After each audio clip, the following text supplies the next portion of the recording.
নিবিৰ অনুৰাগ মানসৰ কবিতা গছৰ X আৰু চৰাইৰ Y।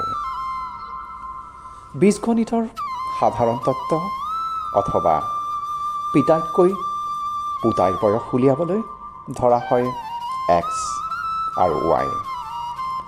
ধৰা হ'ল পদপথৰ কাষৰ গছবোৰৰ সংখ্যা X আৰু তাত থকা চৰাইৰ সংখ্যা Y।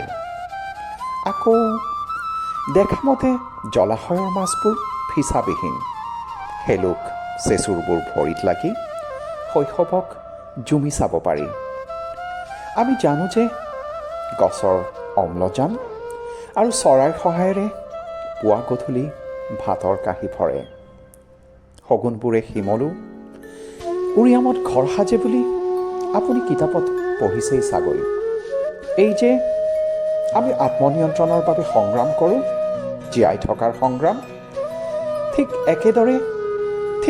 একেদৰে দিনে দিনে দাৰ ঘাপটো অবাবতে মূৰ পাতি লোৱা গছজোপা মৰমী সাদৰী সুৱদী মাতেৰে গীত জুৰি থাকোঁতেই চিটিকাৰ আন্ধাৰত জীৱন হেৰুওৱা শৰালী জাক অথবা ডাউকটো, পৃথিৱীৰ সবাতোকৈ নীৰৱ কৃষকজনৰ দৰে চৰাইজনী অথবা গছজোপাৰ কথা হয়, অথচ কথাৰ দৰে কথা ক'বলৈ নিবিচাৰে, নকয়।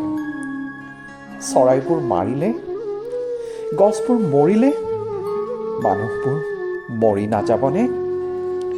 বহনক্ষম জীৱন মানে কি? গণিতত ধৰি ল'লেও সমাধান পোৱা যায়। পিছে ধৰি ল'লে সকলো সমস্যাৰে সমাধান নাথাকে।